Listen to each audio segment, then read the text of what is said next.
Couple things. Obviously our defense was much better in the first half than the second half. But there's some reasons for that. And it's not all the kids' fault. At this point in the year, we've only worked on so many things.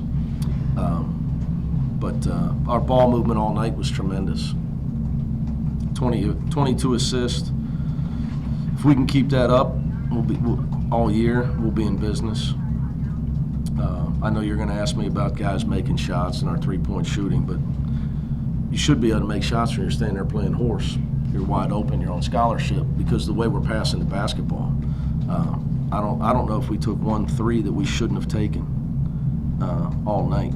I'll have to watch the film to see that, but I was really happy with the way we passed the ball. So we need to play somebody else. So we got some areas we got to improve on. We don't block out real well, and our pick and roll defense leaves a lot to be desired, which I thought they did a great job of exploiting that in the second half. So we're a big team, so we're susceptible to people bringing our big guys out in pick and roll situations. So we got something everybody does it to us. That's why we change defenses, but we're trying to really work hard on our man-to-man tonight. You mentioned yesterday about playing faster. I mean, how did that go in your opinion? We're getting there.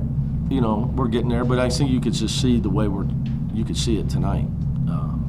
We scored 93, so I'd like to get more than 52 shots off, but we shot 29 free throws, so that's a lot. Our goal is that we made 22 and they only took 19, so we're trying to always make more than our opponents take. But our turnovers were low, so they took a lot of time on offense.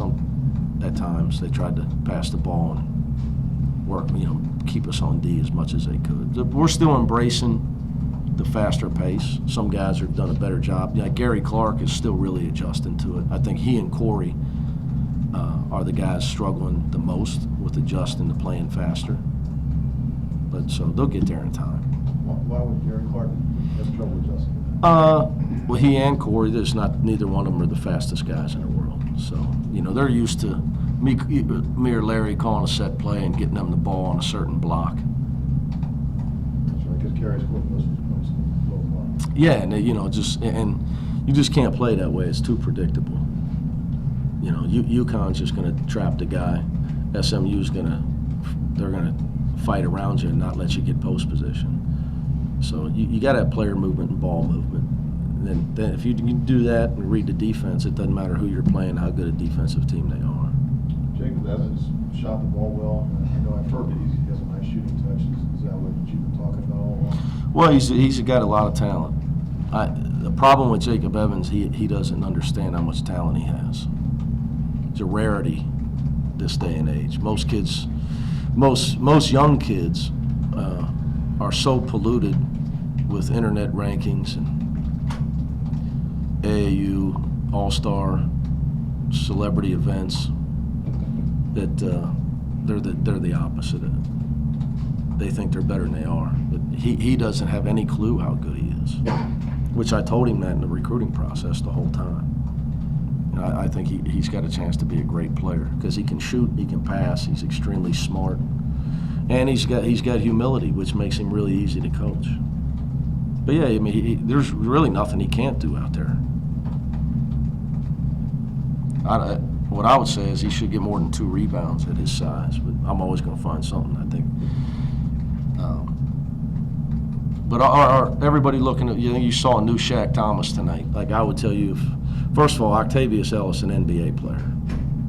I don't care what the stat sheet says. I've been around here a long time, my whole life other than 5 years. And he's as good. He's as good as anybody that's played here, not named Kenyon Martin. Is a big guy. You said including Kenyon Martin? No, not named Kenyon Martin. But he's trying to emulate him. He's a better passer. But that being said, I think if Shaq Thomas, what happens when you're looking to pass, when you're driving to pass, good things happen. You become a good player. You're not taking off-balance shots in the lane. You become LeBron James at 6'7", driving the lane to make plays for other people. And then you take wide-open shots, and then you get to the foul line and go 7 for 7. That's as good as he's ever played here, period. I don't care who we're playing against. You know, if he tries to play the way he tried to play the game tonight, he's going to have a great senior year. How much have you guys had a chance to work on zone offense, and were you happy with the first half on how they executed? You know, for us, it's, you know, with the way we're trying to play offense, they played a little bit of zone. Just we want the ball moving so fast that it really shouldn't even matter what they're in. You know, so a lot of teams are going to put that fall. They did the soft press back to the zone, and our thing is attack them before. And whatever they're trying to do is irrelevant to us. It's just keep them attack them and keep them keep them retreating the whole time, so they never get set. They can never invoke their scouting report against you of who's who and what's what.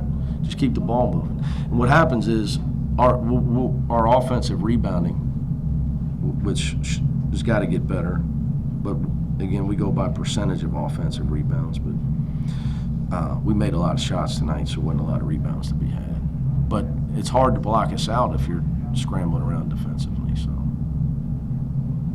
You didn't get a chance to play Corey and Ellis together a lot? yeah, I did in the second half for it's because Corey got 2 fouls in the first half. You want to do it more than that, or not? We'll see. You know, depends who we're playing. We got a lot of guys, a lot of options. I thought, you know, Quadri gave us some solid minutes tonight. You know, sometimes these games, you go in thinking you're going to do something and a guy gets 2 fouls. You know, and I didn't expect Corey to come out and run over a guy. I give that kid a lot of credit. Stand in there on him, man. Stand in there and take the charge on Corey. You got some toughness. But he took himself out of the game with that. That was a bad play, and then he had a bad double foul. So he can play a lot. I think Corey's much better than he played tonight. So is Gary Clark. Now, how big of an impact do you think having a true pass-first point guard like Justin Jennifer is going to be on the I think, well, if you're asking me if I think he'll have an impact, I think a tremendous impact. You saw it tonight. When he comes in the game, he's always looking to throw the ball ahead. So he really wants to play the way he's comfortable, the most comfortable playing fast of all the guys. And I think off the bench, he really gives us a change of pace. He's a big plus for us. But all of us need to embrace pass first. I think you saw a lot of it tonight. But I think he's going to give us a great change of pace because obviously Troy's a bigger point guard. They'll play together as well. Playing offense with more movement, moving the ball, and not making defense so much. Yes, it was a very fast-paced game, but by him saying that, we got a lot of options, you know, to make plays, not just counting on one person. So if you move the ball from side to side, it gets the defense moving, and you can attack whenever you feel you can. Farad, the coach said he also wanted more production from the perimeter this year. 3-point shooting, I guess, was pretty good tonight. Did you guys embrace that? Yeah, definitely. Over the summer, we worked a lot on being ready to shoot when we're off the ball, so stepping into our shot off the pass. And then I think all of us got better at penetrating and looking for the open guy as well. So that's pretty much what we were doing tonight. Did you feel the shooting in the first half open up driving in the second half? And was that something you guys were looking to attack on that? Yeah, definitely. We got a couple to go early, and then so I think they were spreading out to the shooters and it opened up some lanes. Guys was able to penetrate and get some guys open for layups and things like that. Was Shaq seeing a different player than you guys? Yeah, I mean, it's still the same Shaq, but Shaq, you know, he's always good for, you know, catching it on the break and pushing downhill. But now he's pushing downhill and not looking to shoot, you know, his fadeaway 1-foot shot. He's looking to get on 2 feet and pass it out. And as Coach would say, like the greatest passer is the best shooter or something like that. There's some little quote he says that goes, you know, that fits for Shaq. When he attacks, he's not out of control, you know, he's under control. And when the defense attacks in, he can get over everybody and throw it out. So should we get Mick back in here to see what that exact quote is? Yeah, we'll ask him tomorrow. We'll get back with you Saturday. We won't be here Saturday. Oh. We gotta go to the football game. Oh, okay, well. I'll be. Hang on to it. I think got it's the you. best pass is the shooting, something like that. Best passer is the best shooter. Yeah, something like believe that. that? We're gonna rock I it agree. down. best passer, you know, he gets the best shooter open shots. Then it's credit to you, not credit to nobody else.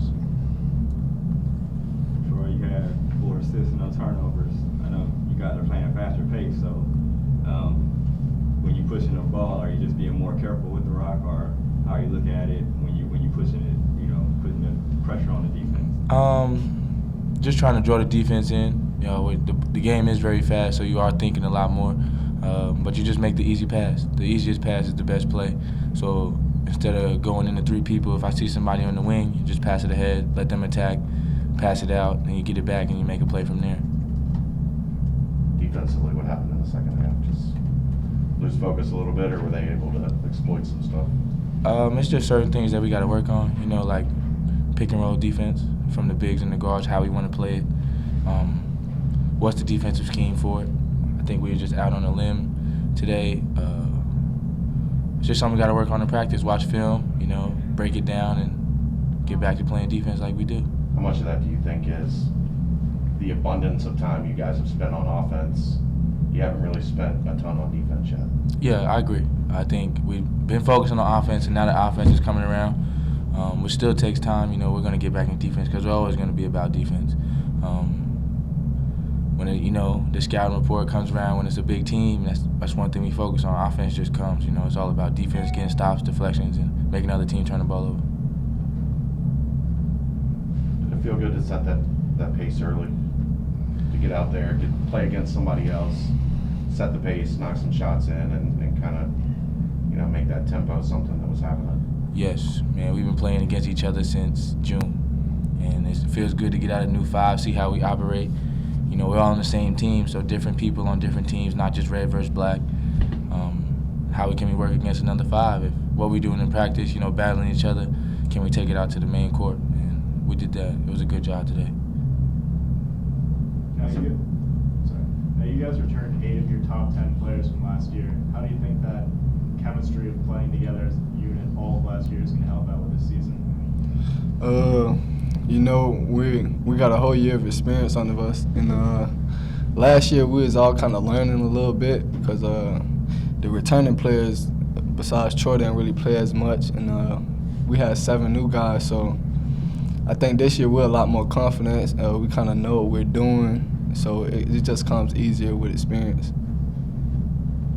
Does it help you at all, Troy, knowing you two don't have to handle all of the point guard minutes and handle all of that? Now you've got Justin to come in, give you a breather, and then you can actually go out and go hard for 25, 30 instead of having to grind out 35 minutes? Yeah, you know, everybody needs rest, but you know, having Justin is great because he can do some things that I can't do, but some things, you know, better, attacking the lane, passing very well. His vision is excellent.